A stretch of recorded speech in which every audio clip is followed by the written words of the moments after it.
pledge allegiance to the flag of the United States of America and to the republic for which it stands, one nation, under God, indivisible, with liberty and justice for all.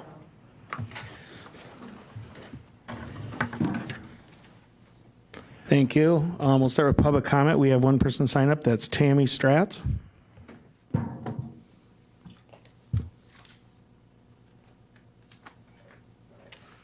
Hello. Thank you for letting me speak. I got to tell you, it's the first time on this side of the microphone, so it's a little daunting. My name is Tammy Stratz. I'm actually a resident of the Village of Weston. However, I'm here to speak on behalf of the partnership with the Health Department, the County Health Department, and the City of Wausau for the lead remediation or capacity building grant. My role at the City of Wausau, I work for the Community Development Department for about 20 years, and I've worked with the Health Department for that many years regarding lead remediation projects. The reason we've got involved is the Health Department gets notification of children who have been affected by poisoned by lead paint. We partner with them because we're the money and we can help City of Wausau residents with some remediation funds. So we work really awesome together. The only problem is we get to work after there has been a problem. This grant has the opportunity to change that. We're able to build awareness, build capacity, and get to people where they live and do assessments and make sure that they're safe for children so they don't get sick. I truly believe that we have a great partnership already. The Health Department has found other nonprofits to help get the word out, and I think it's a great idea to move forward with this, and I truly hope that you guys think so too, that not only will we help these families, but all the other families that will be coming into that household later on. So thank you. All right, thank you, Tammy. All right, we'll move on to 4, approval of the July 31st, 2024 Health and Human Services Committee meeting minutes. A motion on the floor and a second. All in favor? Aye. Any opposed? Motion carried. 5, policy issues, discussion, and potential committee determination. Discussion regarding the 2025 annual budget development and policy recommendations from the committee, including review of the mandatory discretionary program document and the discussion of rates and fees. 1, presentation from the United Way 211 program and potential consideration of continuation of funding in the 2025 budget.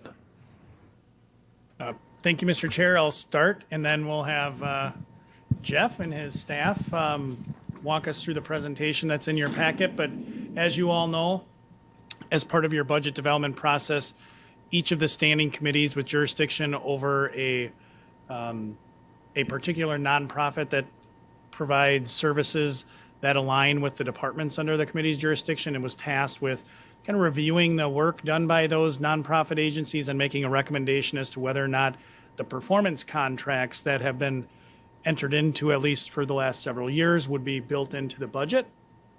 You have 2 such presentations today, the first from United Way and the second from North Central Community Action Program. And then we'll move into the discussion of the Health Department, which is another budget-related item. But overall, this is part of your budget consideration as the Health and Human Services Committee. So with that, I will kick it over to Jeff Sargent, the Executive Director from the United Way, and his team to talk to you about 211. And Jeff, you can just tell me when to advance and I'll jump to the next slide. Okay. Megan will tell you when to advance because she'll be going through the slides. So I'm Jeff Sargent. I'm the Executive Director of United Way of Marathon County, and we operate the 211 program here. And then this is Megan Schreiber. She's our 211 Program Director. So we'll spend a few minutes talking about 211. And I just want to thank the county for having this contract. 211 is a critical service that meets all the needs of everybody in our community. And that's what I like about it. And you can see there, you know, what is 211? It's a national 3-digit call code that's confidential access to health and human service information. And basically how it works, pretty simple, straightforward. People, if they need information, they can dial those 3 digits, and then they get connected to an information and resource specialist that can then help understand what the needs are for the person calling, and then make appropriate referrals. And Megan will talk more about that and some of the data that we have for you. I just want to highlight that, and we'll get into this a little bit, it's a key relationship to have with Marathon County.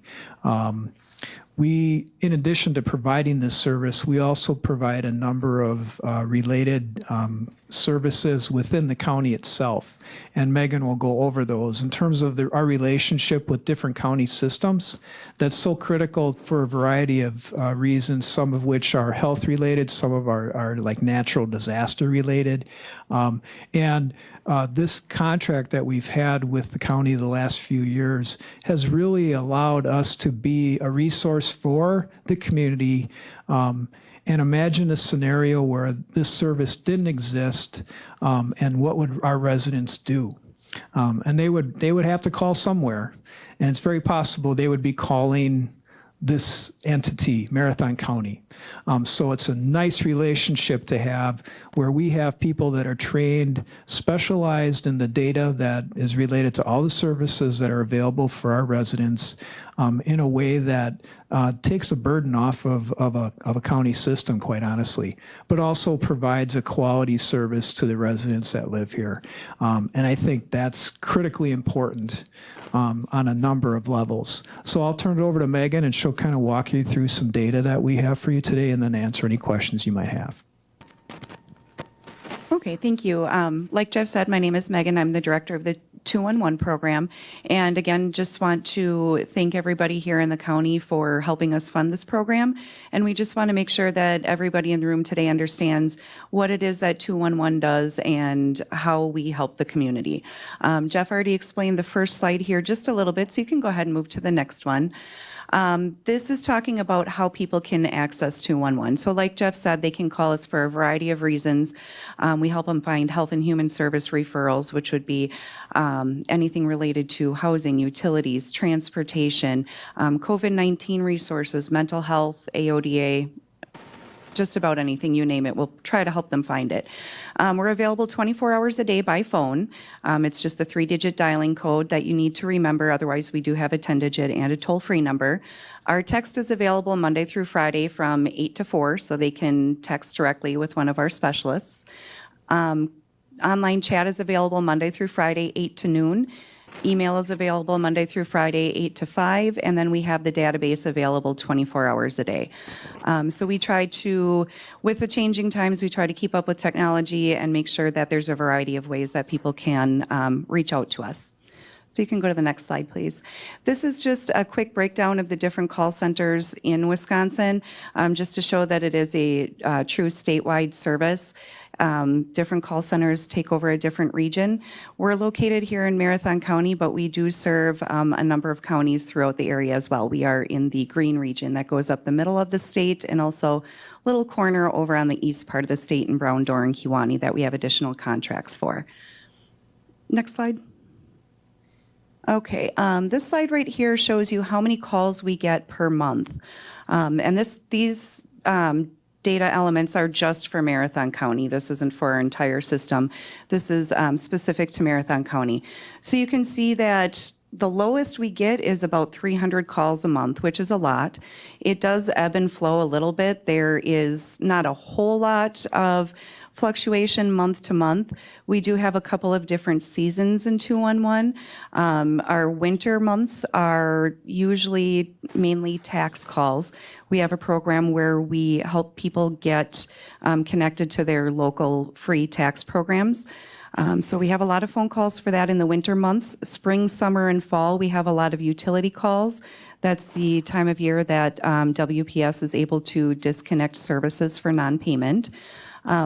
Fall and the first part of winter, we have a lot of holiday program calls that people are looking for holiday assistance, toys, holiday meals, whatever that might be. Next one. This is just a comparison of where Marathon County stands statewide in regards to the total number of calls. Total number of calls in Marathon County was 4,380, I believe it was. during the last 12 months. And statewide, we are one of the higher call volume states, or counties, I'm sorry. You, of course, see higher call volumes around the larger cities, Madison, Milwaukee, and also the cities where they have a 211 call center located, which here in Marathon County, with us being located here, we tend to have a little bit better outreach in the county here that we're located in. Next slide. And this slide talks a little bit about why people are calling 211. The number one need in Marathon County, which is the same as statewide, is housing. When people are calling for housing, they may be looking for help finding immediate shelter. They might need help with rent, with a security deposit. They might also need help with finding low-income housing in their area. What units offer low-income housing? How do I get on the Section 8 voucher program? Those are all under the category of housing. So housing has a whole another network of needs within that category. Second biggest need that we've seen in the past year is mental health and addictions. And this is something that has been crawling up the ladder as far as one of the most prominent needs that we've seen in Marathon County. We do have a lot more awareness around these issues now, working on kind of breaking down some of those barriers and some of the stigma that is associated with seeking help. And so we have definitely seen that. And one of the things that I'll discuss in a later slide also is 211 operates a Wisconsin addiction recovery helpline for Marathon County residents and for the whole state. So that helps play into our numbers there as well. After that is individual, family, and community support, as well as income support and assistance. Those cover the tax calls that we take, things such as people looking for the case management, the holiday programs, our yard work programs, furnace repair, veterinary expense, just kind of a big variety of different things. You can see that food is kind of farther down on the list, and a lot of times people ask me why that is down further down on the number of calls that we receive. And I really think that's because Marathon County does a really fantastic job of making people aware of the food resources. We are lucky in our county to have the amount of food resources that we do, and also that they are so highly publicized. They get a lot of news coverage, a lot of social media coverage, and I think that people don't feel the need to call 211 as often for that because they kind of already know what's out there. Next slide. These are unmet needs in Marathon County, and what unmet needs are is when people call looking for help with a particular issue and they're not able to get that help that they're looking for. Sometimes we know that this might be the case right from the initial phone call. One good example is people that are looking for gas vouchers. Gas vouchers are almost non-existent in our community, so we know right when they call that that is an unmet need. We don't have any programs to offer them. As far as other needs that aren't apparent right away, whether or not people will get the help that they need, part of our process is, especially phone calls from people that are looking for help with addictions or basic needs, is we offer a follow-up call with them, which means that in maybe a week or two, depending on their circumstance, we're going to get back in touch with the person that called us looking for help. And we're going to ask them, did you reach out to the resources that we provided you? If you did you receive the help that you were looking for? If you didn't receive that help, why not? What were the barriers that were in place to you receiving that help? And then, of course, since we're on the phone with them, we will also ask them if they have any additional needs at that time. So that's a lot of where our unmet needs information comes from, is making those follow-up calls and making sure that people are getting the help that they need. And if not, we can try to track a little bit of the reason why not. And right in line with the needs, housing is the number one unmet need right now. Transportation is number 3, which was quite a bit further down on the list of needs. Again, it's something that we don't have a whole lot of resources for here in the county. So we can kind of make a correlation between what needs people have when they call us and what needs are not being met by services that already exist in the county for one reason or another. Can go to the next one. This is something that Jeff had alluded to at the beginning here, some different agreements that we have with agencies in Marathon County. Marathon County Department of Social Services, we just have a very basic agreement of making sure that calls regarding abused and neglected children, especially as well as adults, are reported directly to social services. We have forms that we can use to fill out to make those reports on behalf of callers in hopes that those reports will be made whether community members are comfortable with that process or not. Marathon County Health Department, we make sure that we maintain all the resources that they offer for low-cost immunizations, disease testing, AODA, and of course, the biggest thing in recent history that we have worked with the health department on was COVID-19. The health department, as well as other agencies across the county and state, were able to basically put out messaging saying, if you have questions, don't call us, call 211. In that period of time, our call volume, I would say, probably tripled. And for one single agency or just a handful of small agencies with a small staff and a call center not set up, it would have made it very difficult for us to get clear and consistent messaging out to the residents of the county regarding COVID-19 restrictions, vaccines, all the fun stuff that came with that. So that's one partnership that we have put to good use, I would say. North Central Healthcare, we have an agreement just that we will provide referral resources related to AODA and mental health, and also crisis calls we have in there as well. I must have forgotten to put that on my PowerPoint. The ADRC, we make sure that we refer all people that are in aging or disabled categories to their services. Whether or not, people take these referrals as we offer them is up to them, but we make sure that we have that agreement and understanding of what their services are to make appropriate referrals and get people to the best place to get help that they can. Central Wisconsin Airport, referral resources related to business and personal travel from Central Wisconsin Airport. That one's pretty simple. Marathon County Sheriff's Department, just a basic understanding of what their services are and transferring to non-emergency lines, as well as being able to transfer on backdoor numbers to 911 services as needed. And then the last one is Marathon County Emergency Management. We are very active in disaster planning exercises, and we have agreements with not only county emergency management, but statewide emergency management, that should there be a natural disaster in our county, 211 is the place that people will be able to call and take damage reports. And we have forms that were specially designed for us by emergency management to collect the type of information that they will need for their reporting. And they in turn are able to take that information that 211 gathers and use it to estimate and apply for federal disaster funding. Okay, next one, please. Special projects, I'm going to go through these fairly quickly here. I do want to touch on the Wisconsin Addiction Recovery Helpline, which I did mention earlier. Wisconsin Addiction Recovery Helpline is a grant that we received through Wisconsin DHS to provide basically enhanced information and referral services to people looking for substance abuse resources and addiction recovery services. So we have an in-depth database where the questions that we ask people in these situations are going to be a little bit more in-depth. We know that there might be priority services available for substance abuse users who are either injection users or they might be pregnant. We'll be asking those questions.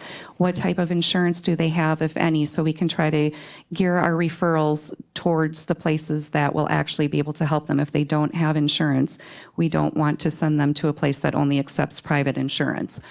And what we do with them as well is we also, after we've gone through their situation, talked about what their next best steps should be, what type of recovery services they're looking for, whether it's inpatient, outpatient, residential, and make sure that they get a direct connection with those services. We don't say, here's the number, go ahead and call them when you have time. We're going to say, I'm going to put you on hold right now, and we're going to get somebody on the phone who's going to get you started on your first step right here and right now, just so that we keep that connection going with them. Other special projects, I did touch on the disaster damage reporting. Make a Difference Day, we help our senior citizens in Marathon County here get registered so they can get their yard raked for free. Just a small step in trying to help people remain independent in their homes. We work closely with the AARP Tax Aid Program and provide training for their volunteers, as well as phone systems and support with the questions that they have. We're a designated contact by DHS and Health Department. And then I just also want to mention that we do have a community dashboard that is available to agencies or the general public at any time. And the website is up there. What's nice is you can go on and you can take a look at the needs in your community and what 211 is seeing for needs in real time. So it will be different today than it was 2 weeks ago. You'll be able to see what people are calling for, what referrals are being given, and what unmet needs we're able to record. So that is available if you are interested in taking a look. And you can go to the next one. It's a little bit small on your screen, but I just like to have these up while I take questions. If anybody has any questions, I'd be happy to take them now. And what you're looking at on the screen are some stories from our callers. We need to always remember that our callers are real people in our community with real needs, and they count on having real people that are able to help them out. And that's exactly what 211 is here for, is to help them get pointed in the right direction. Just one other comment. That call may start here with a certain subject matter, and then through the conversation with the call specialist will often lead to other resources that the caller themselves wasn't even thinking about when they called.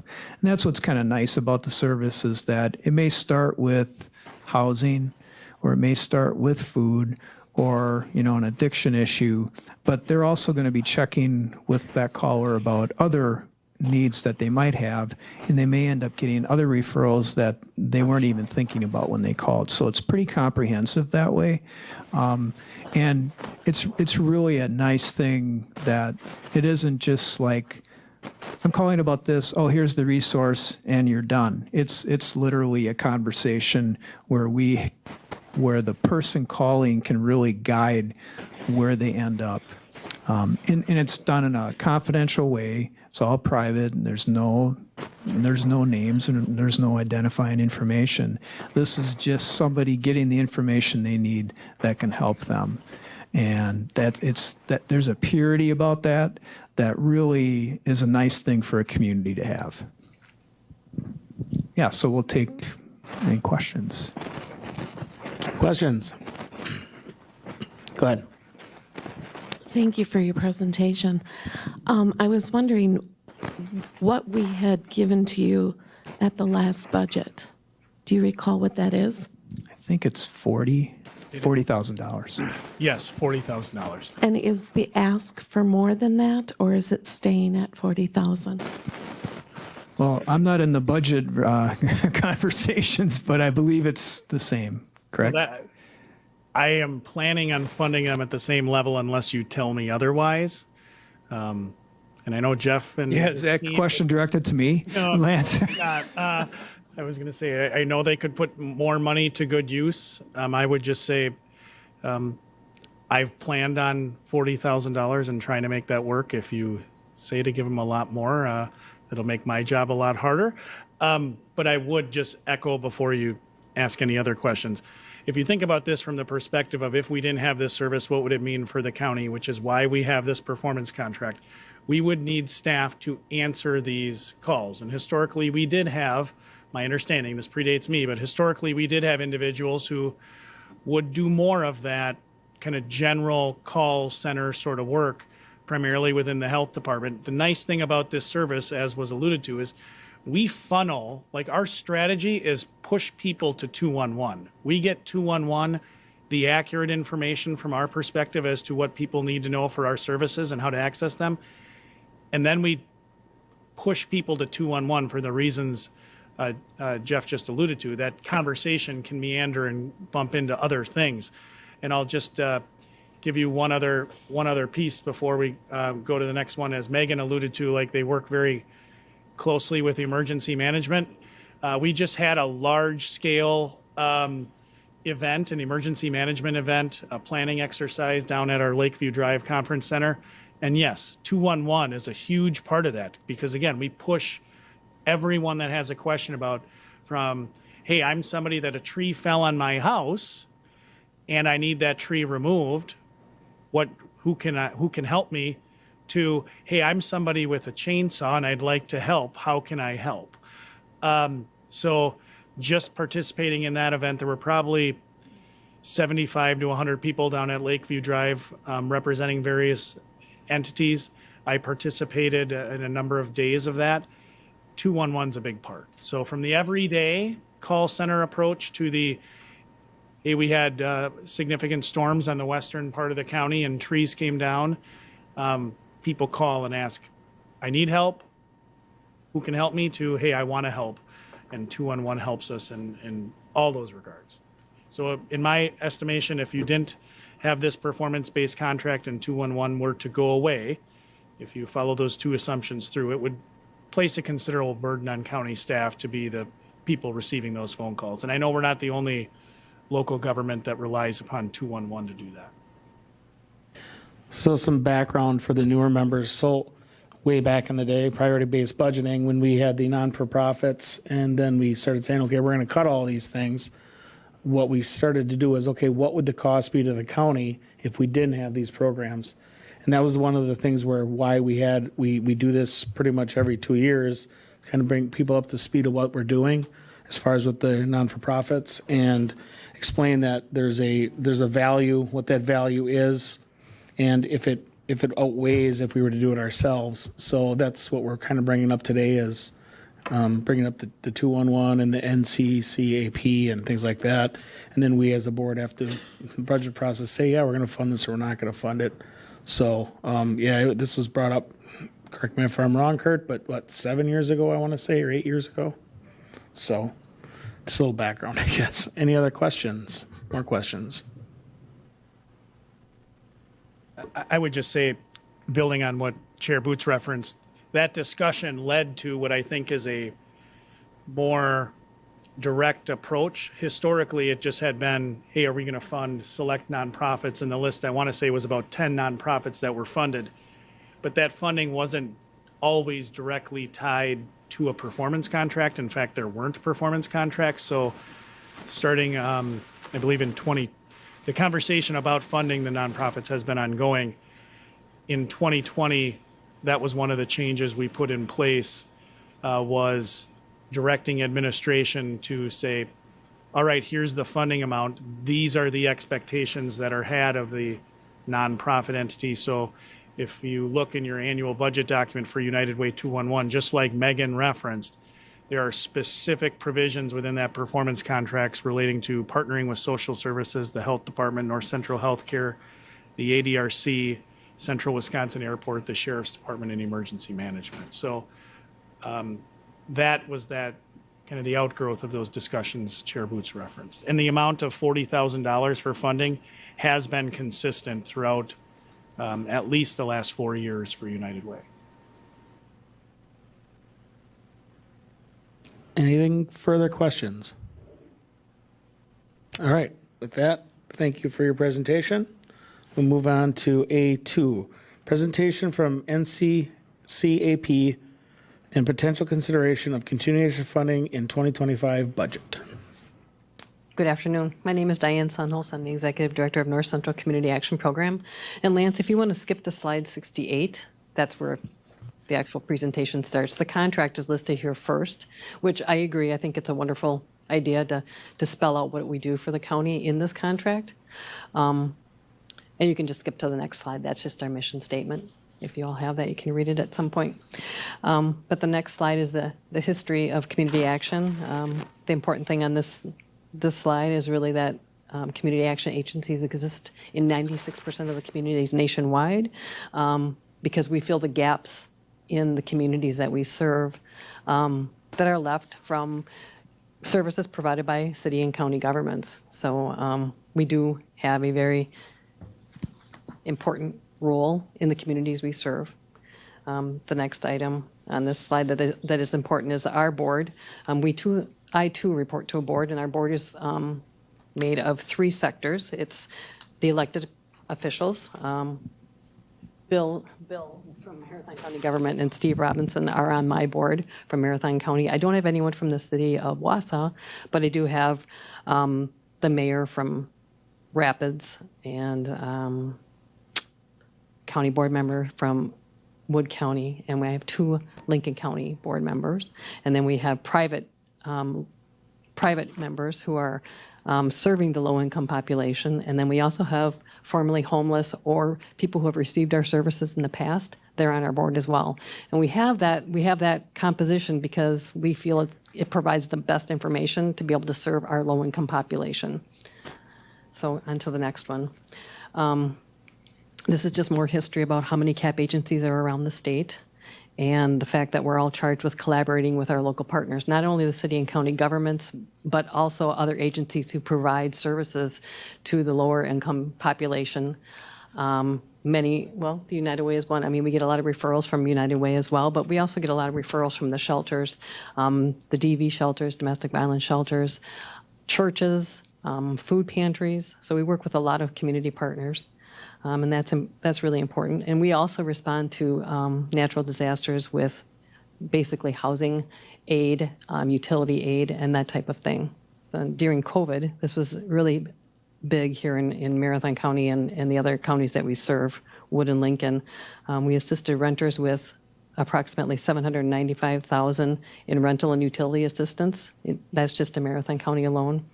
And the Wisconsin Help for Homeowners, which ended here in Marathon County in April, we paid out $1.2 million in mortgage, property tax, and utility relief in Marathon County alone. And I do have those numbers broken out. So in Marathon County, we paid out $936,000 for Marathon County residents to remain in their home. Those are homeowners, so we paid their mortgages. County property tax relief paid. We paid to Marathon County $189,000. To catch people up on their property taxes. And utility, which is electric, gas, and water, we paid $123,000 for Marathon County residents. So that's the breakout on that, which I think was really important because we want people to remain housed. It's important that if somebody is living in a house that they are, they keep their house. And I work with Tammy at the city level. We want to maintain home ownership as well as we want to provide assistance to renters because both of those components are really necessary for any community. Not everybody wants to own a home, but there are several, and we want to keep it about half and half. That's what we think is a good mix. So next slide, please, Lance. Programs and services offered by North Central Community Action Program. Our largest program is by far our weatherization program. People are qualified in that program if they apply for energy assistance. So that's an income-based service. The next largest housing program is our permanent supportive housing program, and that is offered here in Marathon County alone. And that's because I wrote for that grant in 2018 because we had a growing homeless population that they're considered chronically homeless, but they usually have an addiction issue of some kind, whether that is alcohol or opioid or methamphetamine or cocaine. Those are our 3 largest ones. But I also wrote that grant to house chronically homeless people who have a disability, or when I say disability, it could be physical or it could be mental, meaning a cognitive disability or a mental health issue that doesn't allow them to work. So here in Marathon County, I'm grateful that Marathon County does provide us with our $33,000 because I can use that as match to get this permanent supportive housing. And when I talk about collaborating in the community, we're all supposed to collaborate together. Marathon County does a great job in collaborating with the city with regards to this program and allowing us to run it, because if we didn't have this program, 10 of those people would be on the street. So as these people become more self-sufficient, we do release them from this program and then they are on their own.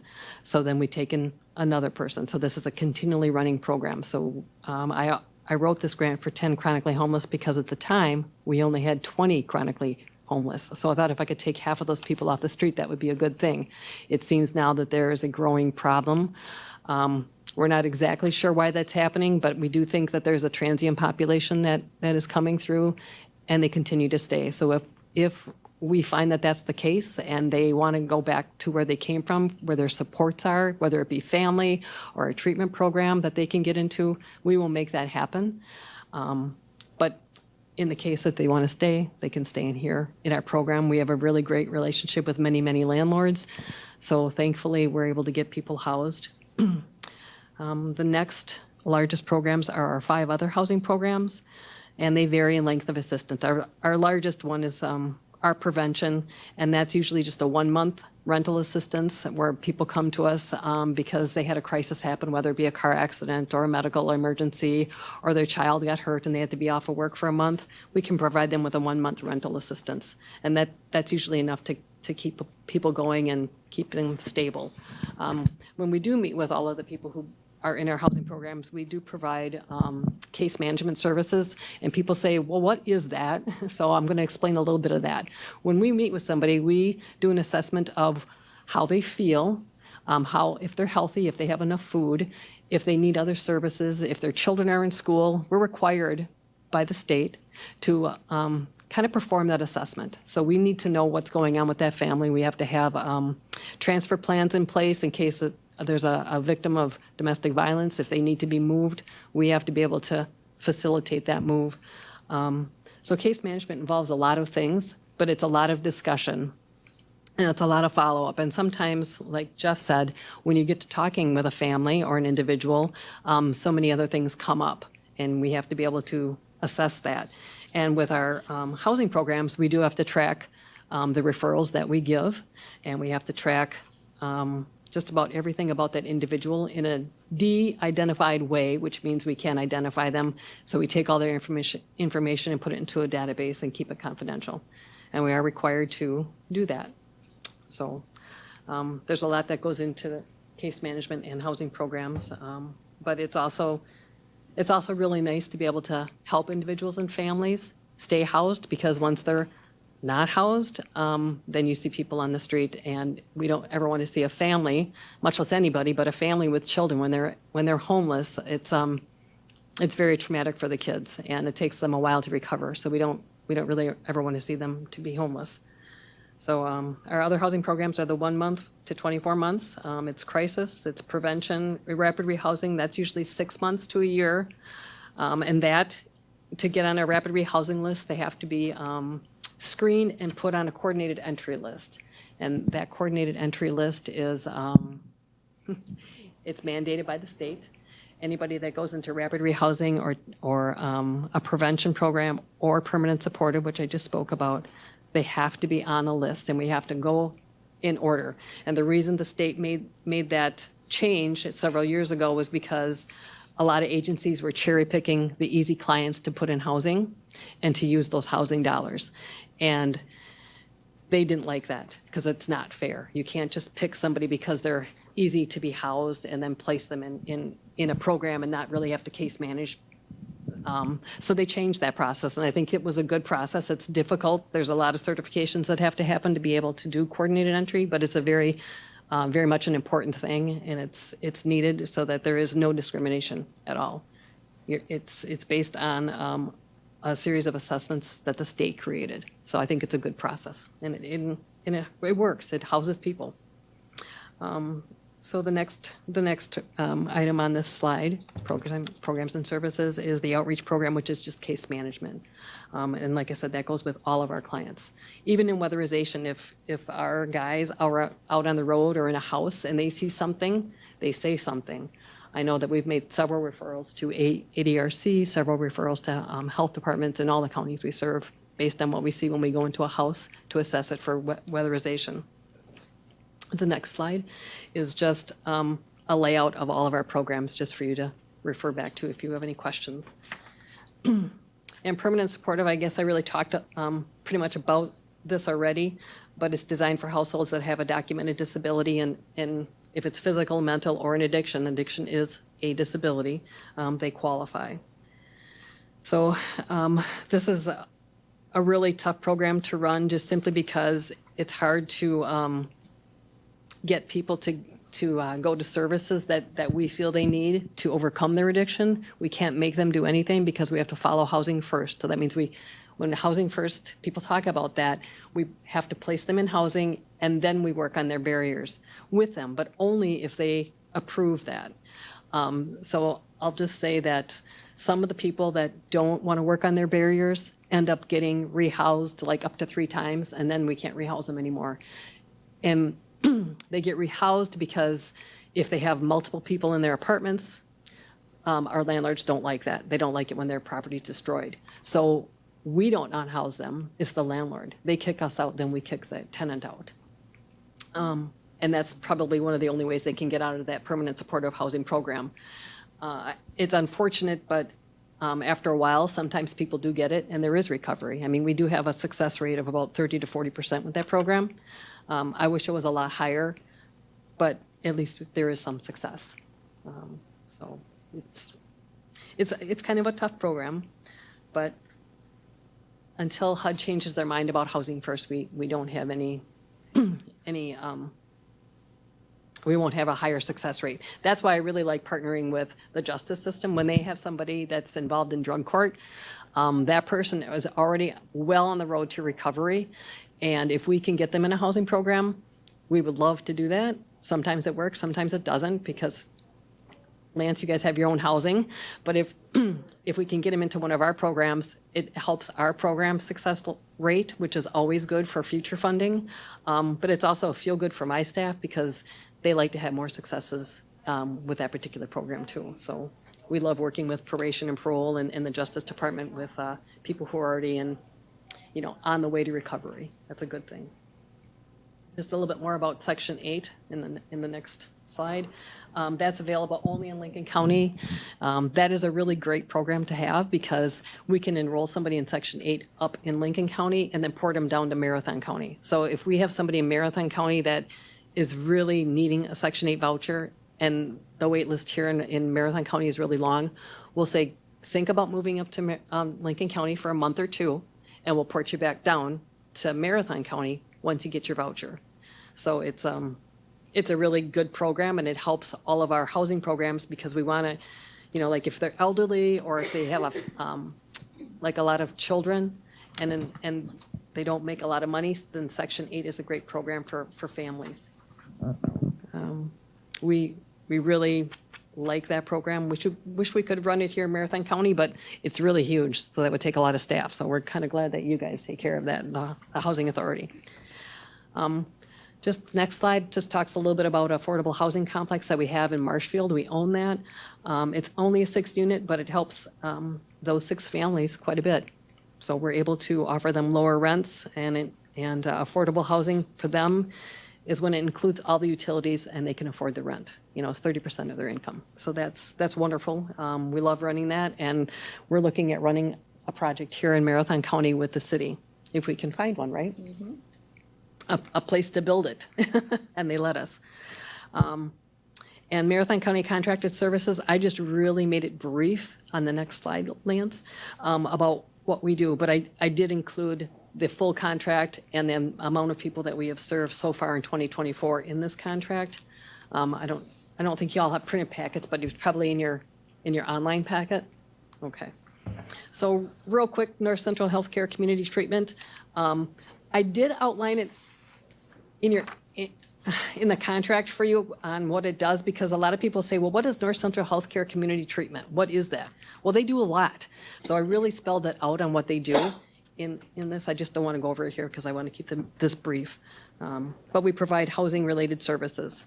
And as Jeff said and Megan said from 211 or United Way, housing is a really large need in our community, and that is probably our strength here. We provide a lot of housing programs based on what we see the need is for the people that come into our office. So number 2, we partner with North Central Healthcare Crisis and MMT, and Marathon County Department of Social Services, Marathon County Jail and Probation and Parole, and then we provide access to training to our county partners and actually community partners as well, because we have access to a lot of free training. All of my staff have to have at least 40 hours of training every year. So I chair the North Central Continuum of Care Coalition, so I can push that out to a lot of people in the county. Laura, you probably get that email. A lot of people in this room get that email. You can either read them or not, or attend. We have Zoom meetings because it's just easier for a tri-county area to attend those Zoom meetings. And we have updates quarterly with those meetings. The next slide talks a little bit about Family Keys. We have a good partnership with social services in helping to reunify parents and children. Real quick, we consult with the social services team and we get the referral of family. Kristen, you're in here, so you do that with us. Our role is to basically find the housing for the families. I sign the lease, and then we house the family, and then Jake, my case manager, works with the social services case manager to case manage that family to success. And that program is very successful, and we're thrilled to be part of that, actually. So we also insure the rental properties in this program, and we maintain the landlord relationships. And I think we do a pretty good job. Our landlords like us. We're honest up front. We explain the program, and that makes it easy. Because if they can understand the program and understand what the outcome is supposed to be, they're usually all in. Let's see, and we also help with the budgeting and provide other referrals. I mean, that's a big part of what we do. We do provide warm handoffs because sometimes I shouldn't say sometimes, most times when people are in a crisis situation, you can tell them one thing and they're right on board with you, they're going to want to do it, but they don't always follow through. So a warm handoff allows us to call or be with that person, like we'll take them to appointments if they need to be taking. And there's just much more success if you can provide a warm handoff than just telling them where to go. Because like I said, when they're in crisis, they can think and do maybe one thing. And that's just how it is for a lot of people. So I think I don't know, let's see, why counting funding is important. Well, obviously, I've told you a lot about that, but it provides a match. So this year I applied for $375,000 for TBRA. That's our tenant-based rental assistance program. We kind of save that for families with a lot of kids because rents are so expensive.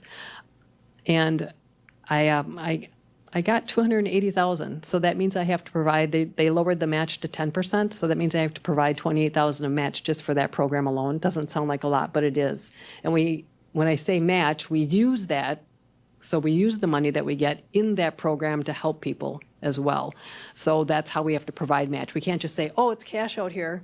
And a lot of you aren't accountants. I'm an accountant. So when you use match, when you say you're going to use the match, you actually have to use the match and show the general journal entries to provide to HUD or Decker. So that match is really, really critical for me to bring in more funding for this area. Does anybody have any questions? Questions? Go ahead. Your housing programs are very, very good, I must say. Bit on the full side at the moment, are they? They are full right now. We're now, because of the new funding came in for TBRA, I can start enrolling again. And in October 1st, they'll all be open again because those grant cycles are beginning. Because we're going to be talking about homelessness, and I didn't want anyone thinking, oh, good, it's already covered. Yeah, it's not. There's a couple extra that Yeah, but I wanted to highlight the partnership that Lance is on the housing task force with my agency. A couple of us are in there. And I just, they're all talking about, partnering, collaborating, and Marathon County really does collaborate. They really do partner.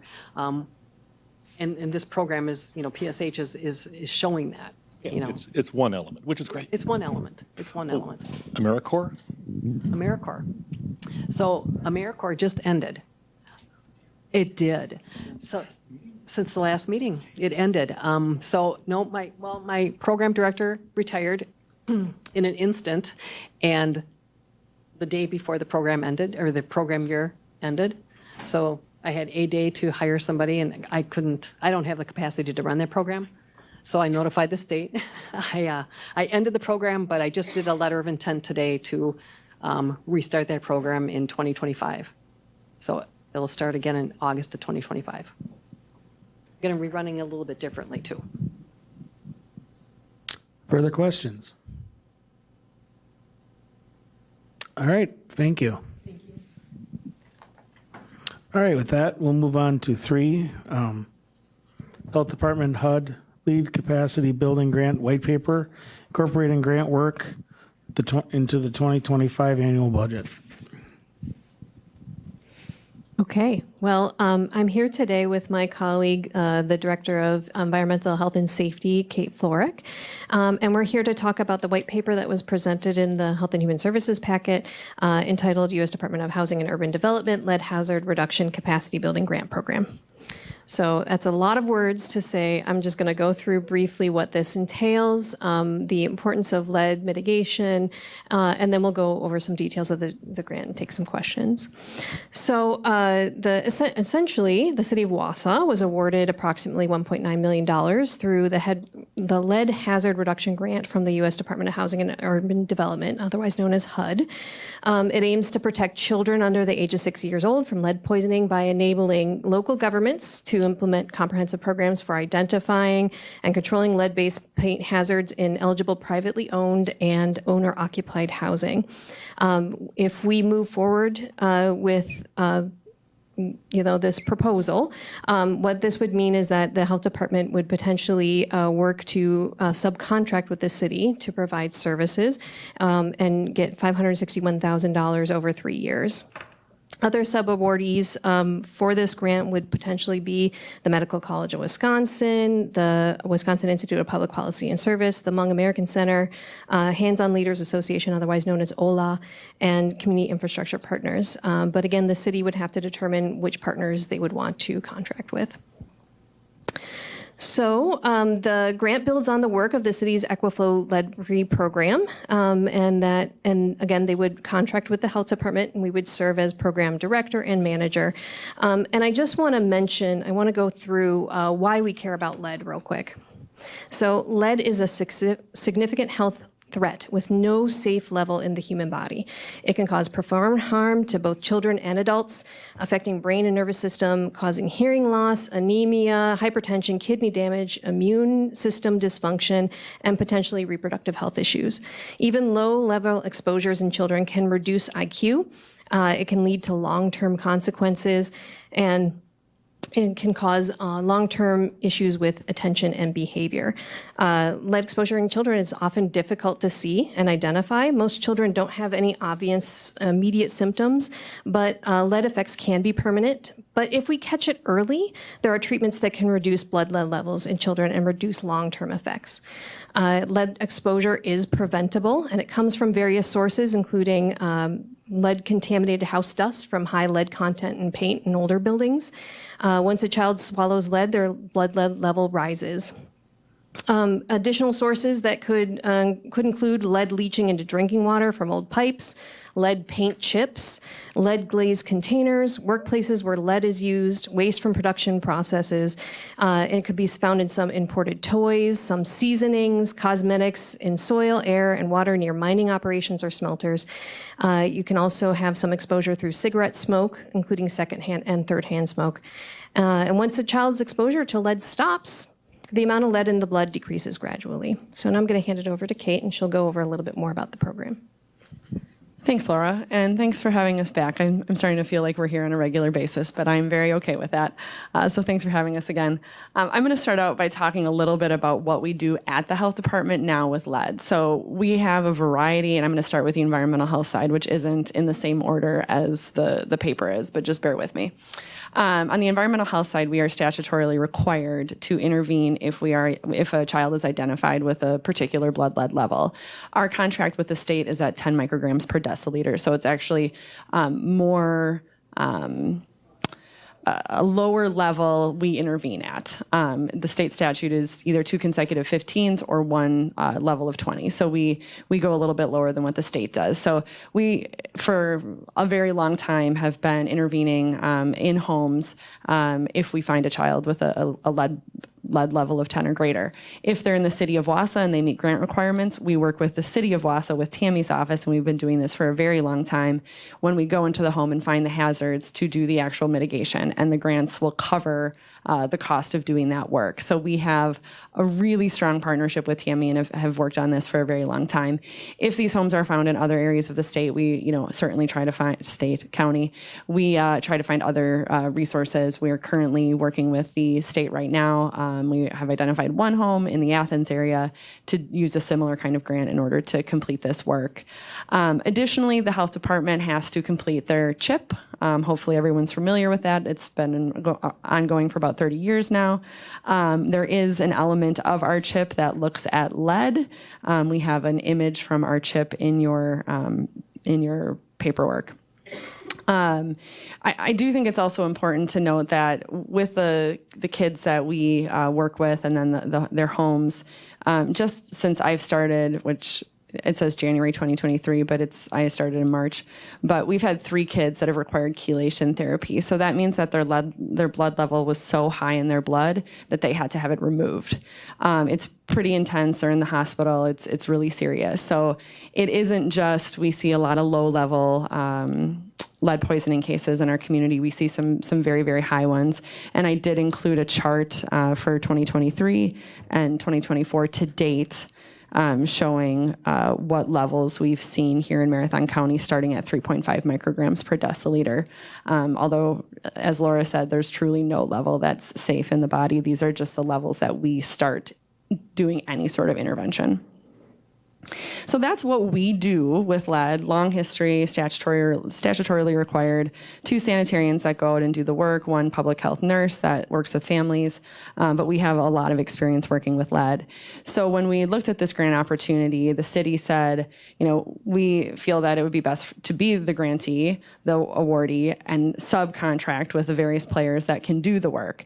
And for us, that's really taking that project director role, that project manager role, and doing really the day-to-day grind of this particular grant program. So we would be working with all of the other sub-awardees to conduct the work, to make sure we're meeting deliverables and deadlines as outlined in the grant proposal. But to be very clear, none of this has happened yet. The city has been awarded. There's negotiations ongoing with HUD to figure out issuing those RFPs. We would apply if we're eligible, or if they select us, which there's not a lot of entities that probably want to do this work, nor do they have the experience like we have. But that would come with time, right?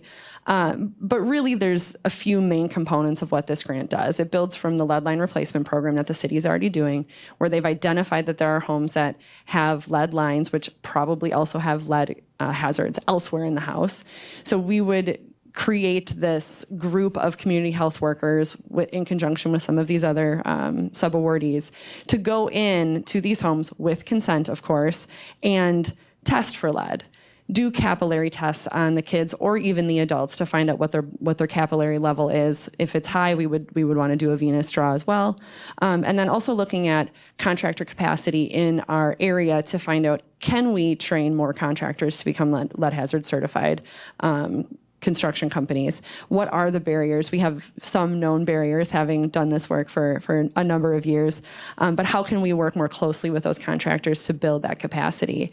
As Laura had said, this really is a capacity building grant. It's not so much focused on mitigation, but what it does is it allows us to say, and to echo what Tammy said in her public comment piece, it allows us to inventory all of the homes, find out where we have issues, in subsequent years working with HUD, hopefully, or even perhaps the state of Wisconsin, do more of the work to actually mitigate these risks, so that whether it's the current family living in the home or it's a subsequent family living in that home, we won't have any more kids that are lead poisoned. And our work now always happens after that poisoning occurs. This work allows us to prevent it, which public health is all about prevention. So it really gets to the heart of what we do and what we do successfully. That being said, if we look at the strategy section of the proposal, we outline a little bit, anticipating that a sub-award amount would be in the range of $500,000 or so. It would take a tremendous amount of staff effort to coordinate this large of a grant over a three-year period. We're in a really unique position with some strategic rearranging of roles at the health department, where we would have somebody that could fill this position right away because their position is being eliminated, knows these partners well, knows public health well. So being able to retain that staff person would be ideal. But there are other components. If we did identify a child, I should say, that had a high lead level, we would do our normal work. It would be outside of the scope of this grant, but we would continue to do that work. So we have a meeting tomorrow already with the city and HUD to determine, what those next steps look like, what the budget looks like, but wanted to come here and present the grant and a little bit of an education on what it is that we're currently doing with lead. And any questions? Go ahead, Ron. Thank you, Mr. Chair. Just a couple of questions. It's a little confusing on the $1.9 million city grant. And then as the sub-tier to Marathon County is $561,000 over 3 years, it sounds like that $187,200 is just for salary. Is that correct?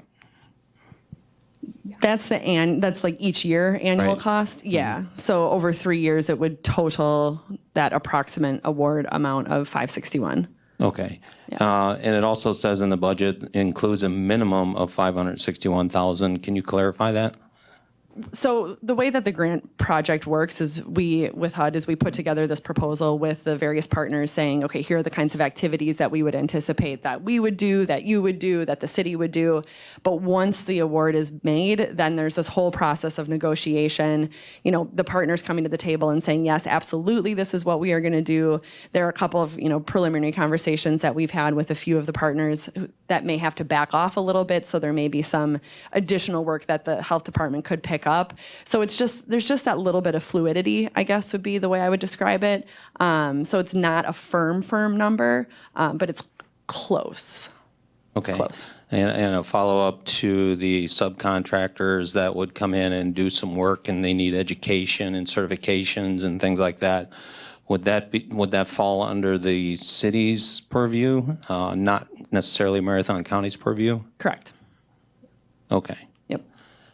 And then I guess if the health department goes in and discovers that there's a child that has high levels, and you try to mitigate that, what does that mitigation look like? So if we found a kid that had the 10 or greater, we issue orders. So there's a whole form that gets filled out. The sanitarians go in, they test all the windowsills and floors and things like that, and we let that family know, or landlord, depending upon if it's owner occupied or rented, where there are lead hazards. And then if it's in the city of Wausau, currently, regardless of this grant, if they're eligible, we seek funding for all of those hazards to be removed. And it has to be done by a lead certified contractor. Okay, and if they're not eligible, who pays for that? The homeowner. Okay. Yep. That's my concern, is that if we put that onus on the homeowner, are they going to be able to afford it, especially low-income homeowners? And if they're not eligible, I think there's going to be a gap there. I think there's going to be somewhat of a maybe. The homeowners are going to push back and say, hey, I can't afford this, right? What am I supposed to do? What's the ramification if they don't do anything, I guess, right? So one of the common misconceptions about lead exposure is that it has to be lead paint. And what we find is that it's actually lead dust from lead paint. That is a really big concern. And I think another big myth is that you have to go in and you have to replace all the paint. And, that's not always the case. There's a spectrum, you have to go in. And that's why we have individuals that are highly trained go into homes to determine what is the source of lead and what is the best mitigation strategy for this home. A lot of times it's showing people how to vacuum and dust and wipe down surfaces and, take take care of the dust in their home. Sometimes it's more drastic mitigation, like actually, taking care of the lead paint. It's our job to try to find resources and connect people. We've found that there's lots of barriers, and those barriers that you described exist today. So it's always better that we know that a child is being lead poisoned, though, so that we can actually work to mitigate and ensure that they get the care they need from their healthcare provider. Thank you. Go I add go one ahead. additional part to that. You're absolutely right, Supervisor, kind of that area of, if we find that these hazards exist within a family, within a property, right now, the onus is on the property owner to mitigate. And my old hat on in Corporation Counsel's office, that can end up in court. The positive part of this grant, and I'll circle back after all the questions are answered about, is talking about building the budget for next year, is that this will provide more resources to address that very concern. And the idea is, if we run this grant the way that the city is planning on running it and using us as a subcontractor to carry out some of this work, it's no additional, we're not looking to add levy. It's to expand capacity with a new revenue line coming in to do the work that already largely supports the work that we're doing relative to lead. It just allows us to do more under the grant. But you're absolutely right. Sometimes, if there's no better way to mitigate, it can be a large cost. There are a lot of resources out there to help with that, but in the event there aren't, your point is very well taken. This grant should hopefully provide another tool in the toolbox of homeowners being able to access. And the only thing I'll add, just to be super clear, is orders only start at 10 micrograms per deciliter or higher. So if we find a kid that's at 3.5, we would still go in and do the education and provide a vacuum with a HEPA filter and a Swiffer and cleaning gloves and soap and all the good things that we do now with some grant dollars from here. But what we then know is that that address likely has some level of lead present in the home.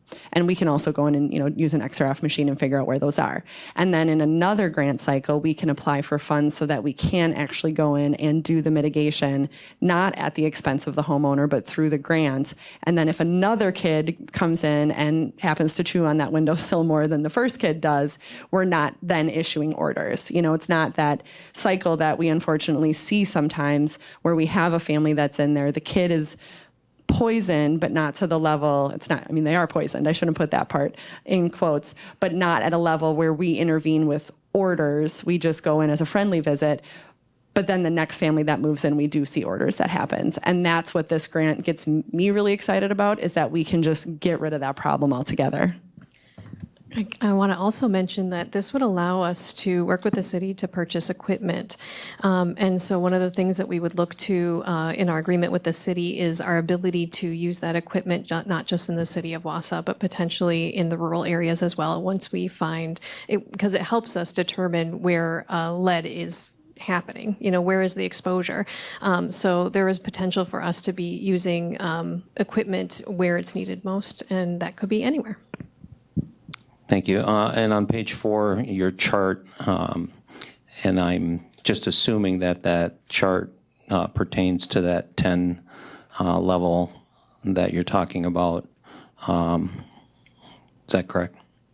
So the left column is the blood lead level. So the first is 3.5 to 4.9 micrograms per deciliter, and then the number of kids in each year that we did some level of intervention. And then, yes, from 10 and above is where we would issue those orders. And that's where you said you would go in for mitigation and at that 10 level? Yeah, so that's all like statutorily required. So it looks like there were 10 cases in 2024 so far? Yep.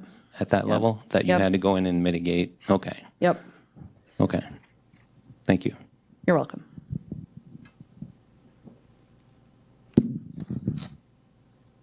Further questions?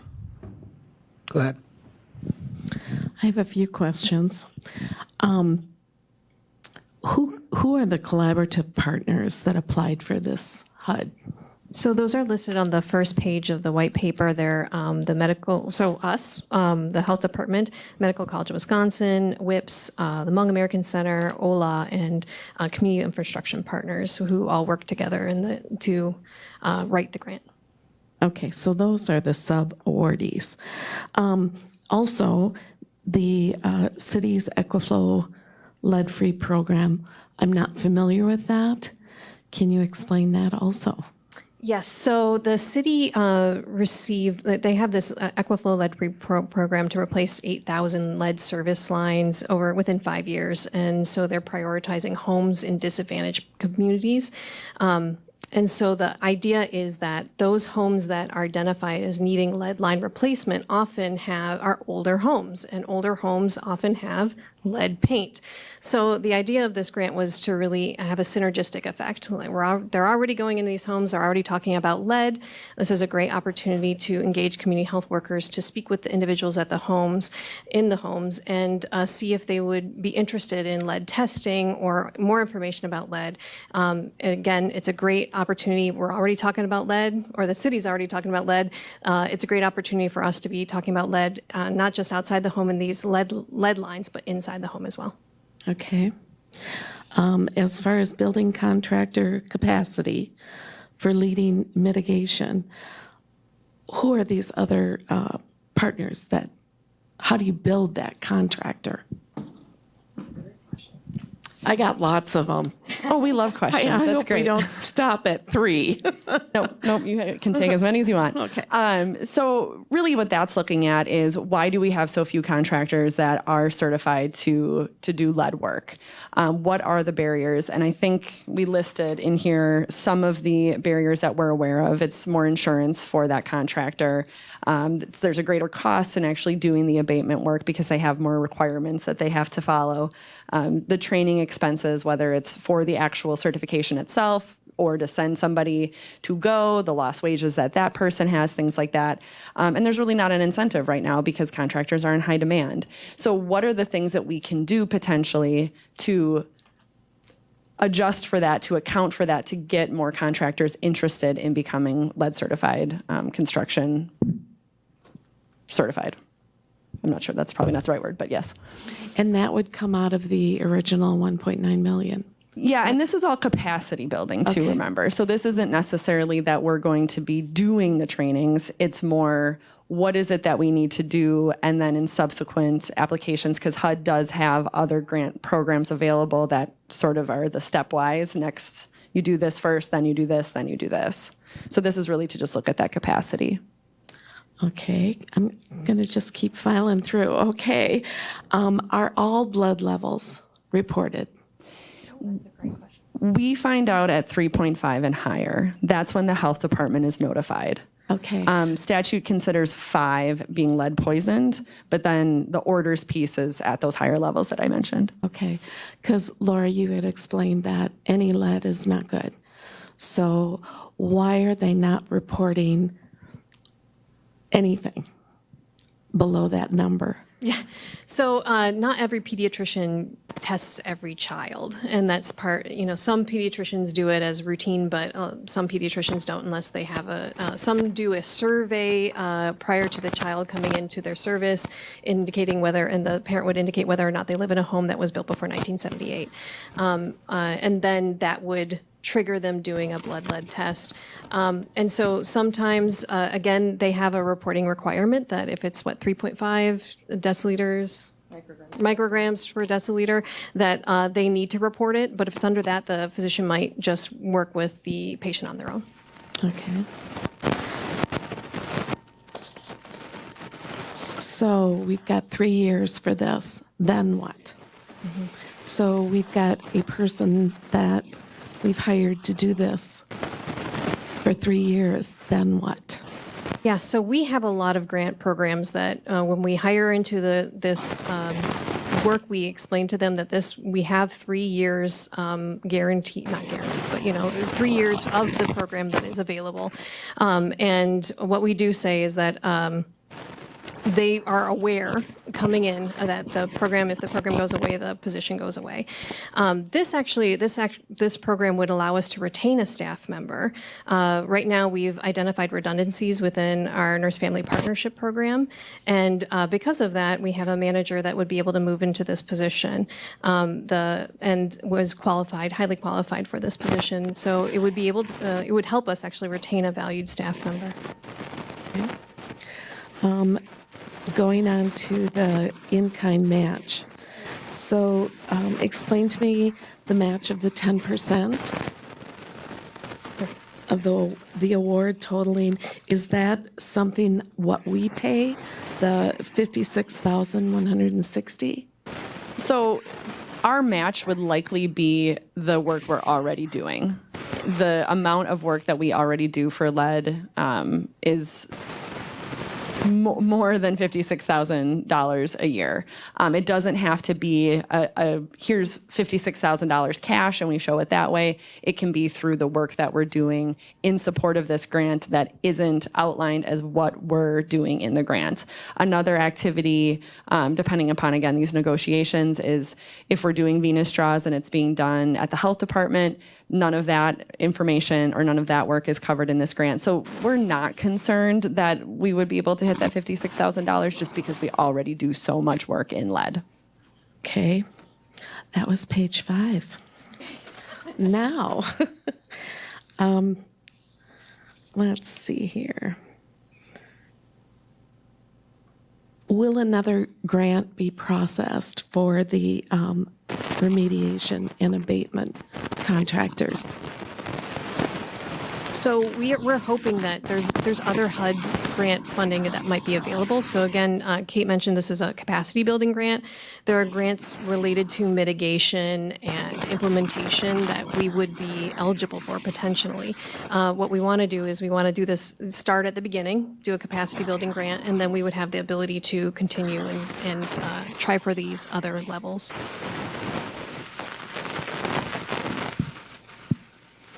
I think I've covered everything. Yeah, I've covered everything. Thank you so much. Supervisor Robinson. I'll wear my Wausau Waterworks Utility Commission hat on this. I think there's a heightened awareness because of the lead and copper rules that are coming down from EPA, and from the perspective of they're looking at the service line from the street, the middle of the street to the cutoff in the boulevard, and then from that to the meter. And the utility has applied and the city has applied for Safe Drinking Water Act funding to deal with the replacement of the private side, that from the street into the house. It doesn't get into the house, which this program potentially could when we have elevated levels of lead, but what this is sort of a trigger mechanism that if you have somebody with lead, you would want to look at, is the service line providing the water to the house a contributor to that elevated level of lead? And so it really interrelates with other work that's being done in other funding sources. Supervisor Marash.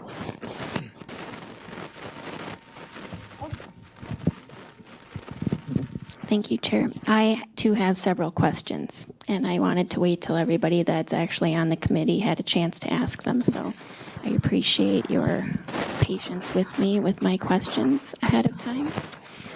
I'm curious, because it's my understanding, maybe it's wrong, but it's my understanding that when this originally came to the city, it was unanimously rejected by the city council. So what additional info came to light to change that? So in the white paper, it actually describes that entire process in the second paragraph here. So the grant was awarded to the city in May of 2024, and then there were staff changes and capacity concerns. So the Wausau City Council voted not to accept the funds in July of 2024. But then in August, the City of Wausau staff met with HUD, and further discussions indicated that there was going to be flexibility in spending, a better understanding of the requirements and the timeline, and an enhanced understanding of the partners' obligations. And because of that, they decided to reopen the discussion regarding the grant and approved accepting the funds in August. I guess what I'm curious about is what additional flexibility? I don't think Marathon County staff should answer that. If the city of Wausau, Tammy, I don't know if you have any inclination, but as to what the change is. I'm not going to stand up here. No, that's a really good question. When the grant was written, our department, community development, wasn't part of it per se.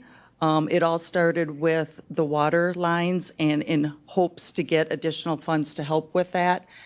This capacity building grant came to light, and they were hoping that it would be able to be a mechanism to get into homes. And I'm going on what was told to me. When we found we were awarded this grant, it fell on my lap, which I didn't know about, and we're a small, very small department, and our director was leaving, and it's $2 million that I knew nothing about. So our director, who was leaving at the time, is like, I can't ask my staff to do this. We don't know anything about it. So she took it to the committees and council, and they took her recommendation to deny it. Honestly, I felt relieved but disgusted at the same time, because you never tell HUD no. And I knew that when we told HUD no, there was going to be ramifications. They contacted us and asked for a meeting with myself and the mayor, and there was like 7 HUD people on there. And they explained the grant to us a little bit better. They assured, this is a new grant. So they told us more about it. They sent me a copy of what we submitted, because I didn't even have that. And then when I found out more that the health department was involved, that what they were planning on doing, that the Hmong American Center, that OLA, all these agencies were part of it, I honestly got excited, because they do amazing work. I've been working with them, like I said, for 20 years, and nobody can do it better than them. And I think our partnership rocks. Being a little blunt, sorry. So I called I asked obviously the mayor, but we called our alderperson, the chair, and begged her to put this back on council agenda so that we could reconsider it. So I'm being very honest. We didn't know what we didn't know. And then through a lot of education, we learned a lot quickly, and there's stuff that in my head is fuzzy, but I've been talking to HUD every day, and they're assuring that they are there to help us. This is a new grant. They're learning it.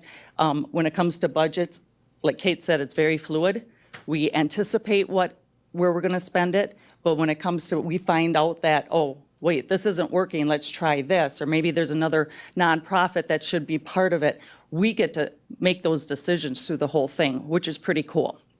And the goal is then that, yes, we build our capacity, and HUD mentioned like 3 different programs that I was not aware of that we could apply for not just lead remediation, but one is a healthy homes, that if it's an elderly couple, maybe it's asbestos, maybe it's mold, maybe it, all these different things, because now our capacity is showing that our housing stock is in more need of other things. So that got me excited. It's a lot of work, but I know we can do it, and we got great partners. So this is like the first stepping stone to get more money. Correct. If you That's don't the do goal. this, you can't get the other money. And That's little history about, this dates me, 15, 20 years ago, we wrote a grant to HUD for lead paint remediation with Marathon County. And we got denied because we did not have the capacity to do it. We could not prove that we could do it. So this is more exciting, because HUD wants us to get to that point that we can prove that we can do it. Thank you for that clarification. Okay, so you also, Tammy, I think this one is also for you, I'm sorry, but because just researching this a little bit, I saw that the city council also accepted money from DHS for a lead safe homes program. How does that play in with this program, if at all? It could, very closely, it could. Like Kate mentioned, if there is a child that has been diagnosed with a level of lead any more than 5 micrograms. I can never say that right. Yeah, that's why I work with them. And the family meets a certain income guideline, this money pays for all the remediation. We just got, this last year, they killed me. Because those 10 projects, this grant paid for. And I am so appreciative of this grant because before this, we're just negotiating our 4th year with them. We had no resources. So when a family came in that was identified, no matter what income level they were at, the only thing we could do is help them with a loan, and lead remediation is very expensive, and that's not fair to a family member. I didn't feel as bad for a landlord because some of the properties they should be responsible for, but this lead grant can come in and do the remediation right away, especially if there's a identified child. Do you know what kind of equipment you are planning to purchase? It would be additional XRF machines, which are the machines that test lead paint right away. It looks like a gun that you shoot the painted surface, and it tells you immediately if there's lead or not. Is that like an X-ray fluorescence That's analyzer? exactly what it is, yes. Okay. And those are usually between $30,000 and $60,000. So would you Correct. buy one, or do you think you'd get more? We're than that? anticipating 2. Okay. And then with that, would the new position then, would they be a certified risk assessor? Correct. And this grant will pay for that training. Okay, great. I think that's all my questions for now. Thank you. Further questions?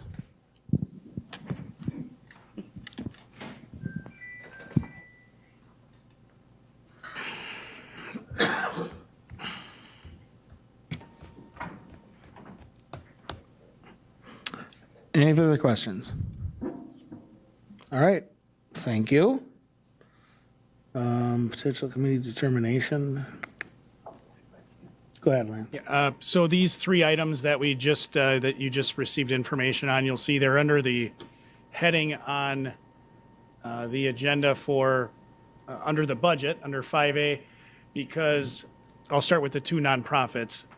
That was the direction the board gave itself and your standing committees, that you were to have these discussions and make a recommendation. I believe all of the other committees have had presentations regarding the nonprofits and made recommendations to continue their funding in the 2025 budget, consistent with historical levels. Of course, you don't need to do that if you choose a different tact, but Historical Society, for example, has been to Chair Marash's committee at Extension Education Economic Development and have that recommendation. But that would then go to the full board if that was your motion relative to North Central CAP and United Way.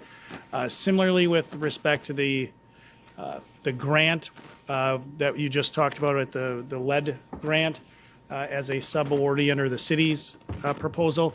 Again, this is talking about building the 2025 budget. So thinking back to that wonderful, riveting presentation that I gave with Chair Gibbs and HR Finance Committee Chair Robinson, talking about what really are the policy questions for the board.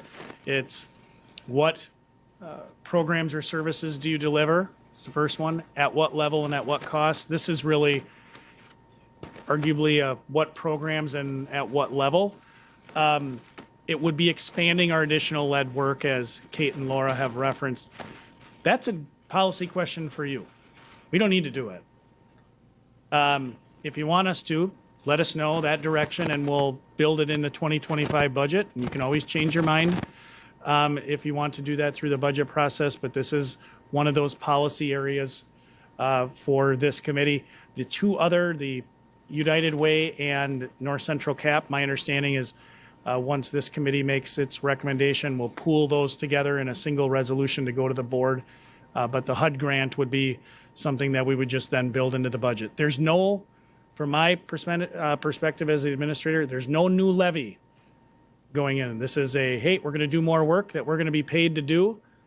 We just need to record that in the budget. It's a revenue and it's an expense. So the question of, well, could this lead to unfunded programs that we're going to have to spend levy for? My answer is going to be no, because I'm not going to give the health department, at least in my budget, I'm not going to give them more money in those line items to do that. It's just going to be revenue from the grant to offset expense.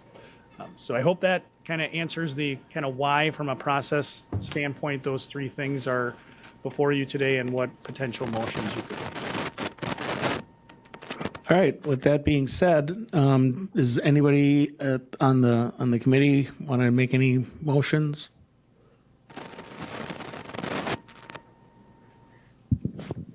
Go ahead, Supervisor Conway.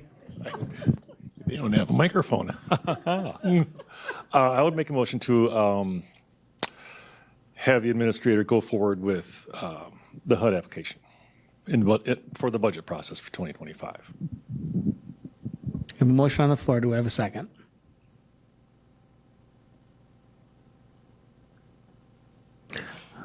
Second.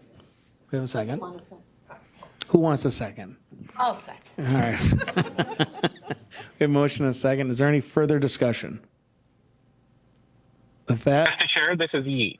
go ahead, Yi. I'm just going to announce that due to my involvement with the Young American Center, I will be abstaining from this. Just want to make it clear. Thank you. Understood. All in favor signify by saying aye. Aye. Any opposed? Motion carried. With that being said, does anyone want to make any type of motions with one or two? Or both? I'll make a motion that we continue on with the United Way 2-in-1 program amount that we have given and determined, and then also the NCCAP, the amount that we have given in the past. Motion on the table. Do I have a second? So second by Supervisor Cavelli. Any further discussion? Seeing none, all in favor signify by saying aye. Aye. Aye. Any Aye. opposed? Motion carried unanimously. All right, with that, we'll move to 6. Operational functions required by statute, ordinance, resolution, or policy. Discussion and possible action by Health and Human Services Committee. Whoa, flipped out of there.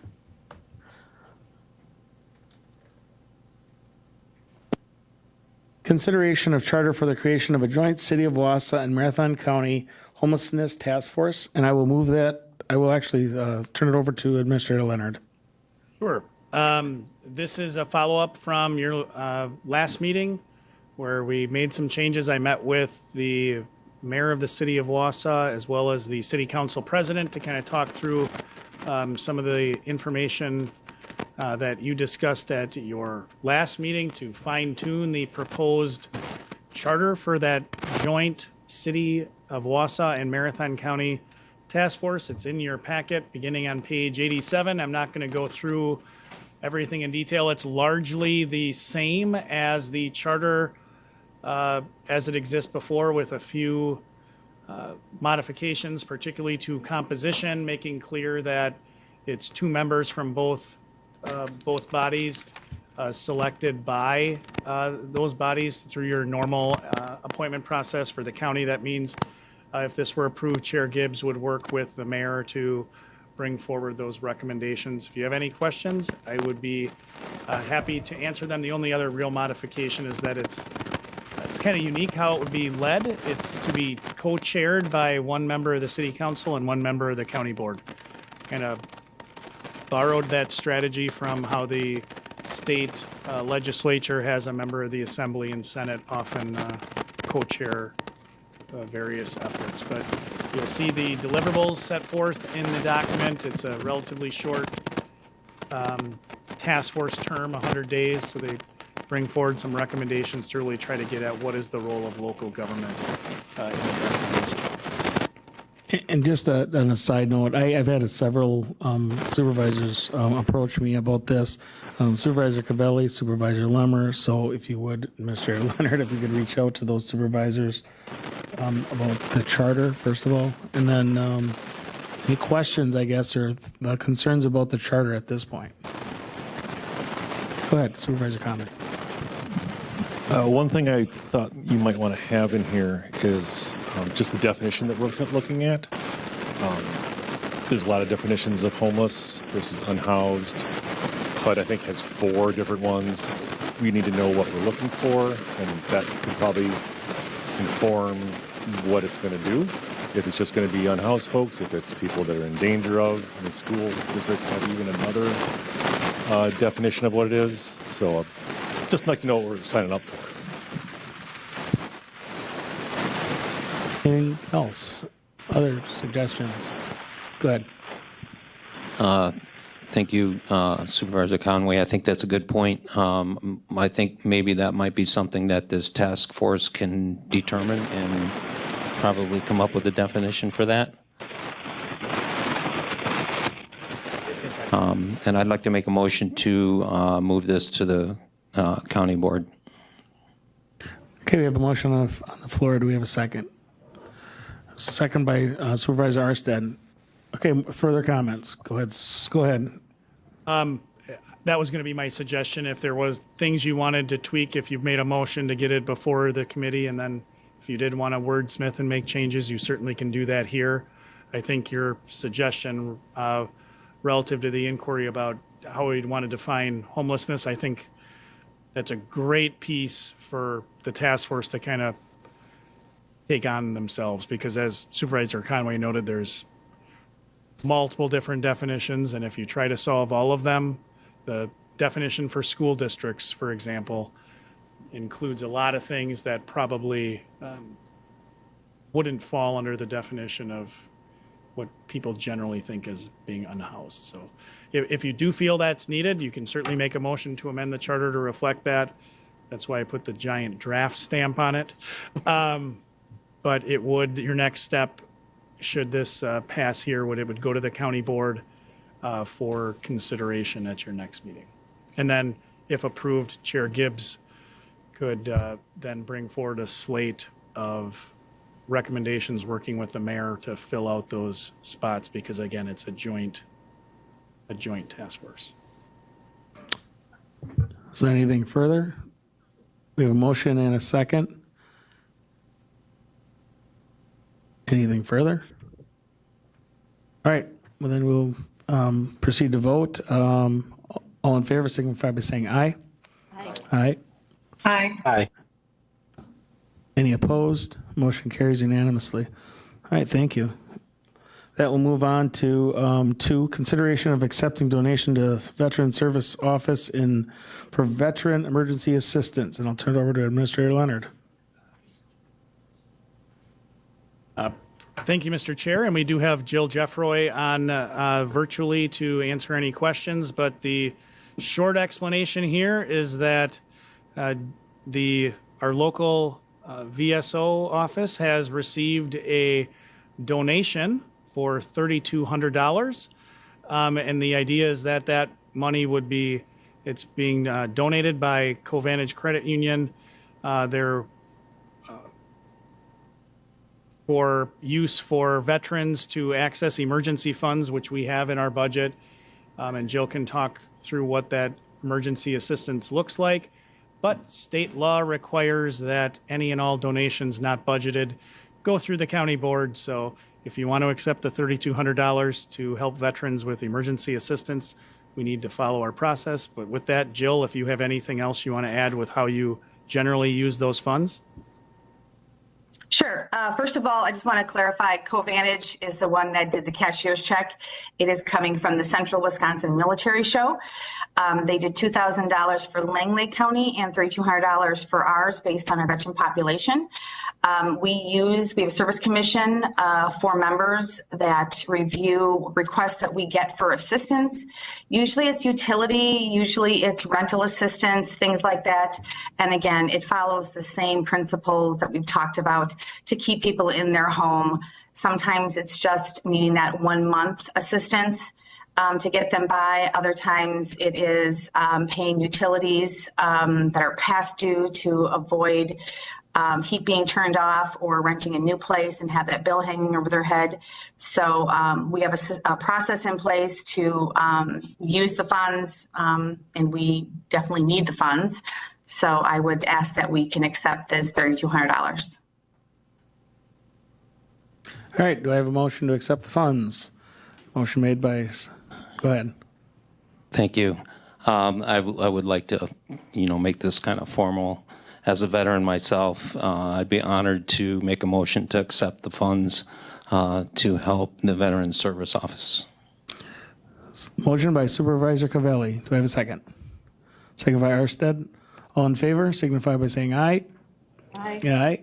Aye. Aye. Any opposed? Motion carried unanimously. All right, Thank you. I appreciate it. you're welcome. All right, 7, Educational Presentations Committee discussion, nothing. 8, next meeting and date and time announcement, future agenda items. We will be having, the Board of Health will be meeting with us at our next meeting. Is anybody on the committee have would like that first or second, or do they have a preference, I guess? Go ahead. So the Board of Health is meeting on the 2nd, or I guess I'm confused. So from what I'm gathering, they would do it before or after? Go ahead, Laura. So I haven't had a chance to talk with the chair about that yet, Okay. but that is the intent. And the reason is because the substance and use gap analysis will be available then. And so it seems like a good opportunity to have both committees hear about it at the same time from the consultants themselves. So I'm going to talk with the Board of Health chair, just confirm it. Okay. And then I guess we can send out any issues. Go ahead. Did you have something else? When is the Board of Health meeting next? When was it scheduled? I believe. The 8th, so Let me double we'd check. be pushing it up to the 2nd. And have a So it joint would be meeting. during the normal health and human service time, which would be the 2nd. Okay. October 2nd at 3 o'clock, I Would believe. we meet again for the Board of Health, or we would?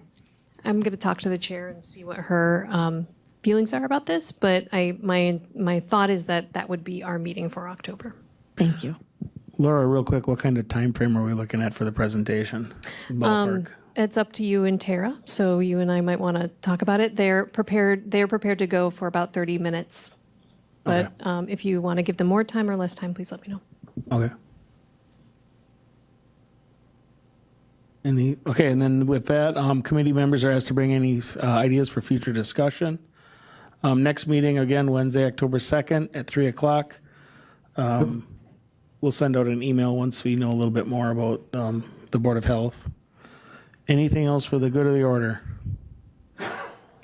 If not, I will take number 9. Supervisor Conway with a motion. A second with Cavelli. All in favor? Aye. Any opposed? Aye. Aye. Motion carried unanimously. Thank you, everyone.